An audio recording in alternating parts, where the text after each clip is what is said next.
एक बार स्वामी विवेकानंद जी के आश्रम में एक व्यक्ति आया जो देखने में बहुत दुखी लग रहा था। वह व्यक्ति आते ही स्वामी जी के चरणों में गिर पड़ा और बोला कि महाराज, मैं अपने जीवन से बहुत दुखी हूँ।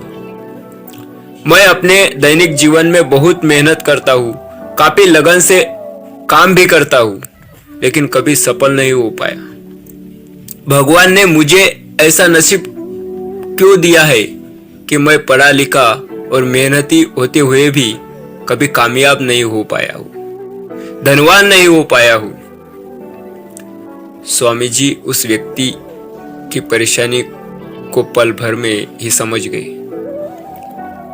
उन दिनों स्वामी जी के पास एक छोटा सा पालतू कुत्ता था। उन्होंने उस व्यक्ति से कहा, तुम कुछ दूर जरा इस कुत्ते को सैर करा लाओ, फिर मैं तुम्हारे सवाल का जवाब दूंगा। आदमी ने बड़े आश्चर्य से स्वामी जी के ओर देखा और फिर कुत्ते को लेकर कुछ दूर निकल पड़ा। काफी देर तक अच्छी खासी सैर कराकर जब वो व्यक्ति वापस स्वामी जी के पास पहुंचा तो स्वामी जी ने देखा कि उस व्यक्ति का चेहरा अभी भी चमक रहा था, जबकि कुत्ता हाफ रहा था और बहुत थका हुआ लग रहा था। स्वामी जी ने व्यक्ति से कहा कि ये कुत्ता इतना ज्यादा कैसे थक गया, जबकि तुम तो अभी भी साफ सुथरे और बिना थके दिख रहे हो। तो व्यक्ति ने कहा कि मैं तो सीधा साधा अपने रास्ते पे चल रहा था, लेकिन ये कुत्ता गली के सारे कुत्तों के पीछे भाग रहा था और लड़कर फिर वापस मेरे पास आ जाता था।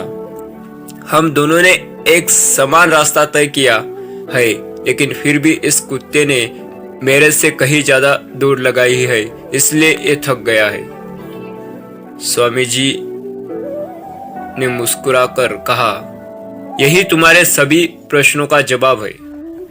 तुम्हारी मंजिल तुम्हारे आसपास ही है, वो ज्यादा दूर नहीं है, लेकिन तुम मंजिल पे जाने के बजाय दूसरे लोगों के पीछे भागते रहते हो और अपनी मंजिल से दूर होते चले जाते हो।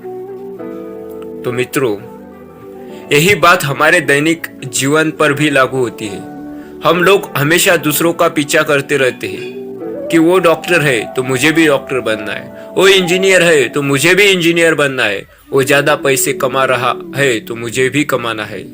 बस इसी सोच की वजह से हम अपने टैलेंट को कहीं खो बैठते हैं और जीवन एक संघर्ष मात्र बनकर रह जाता है। तो मित्रों, दूसरों की होड़ मत करो और अपनी मंजिल खुद बनाओ।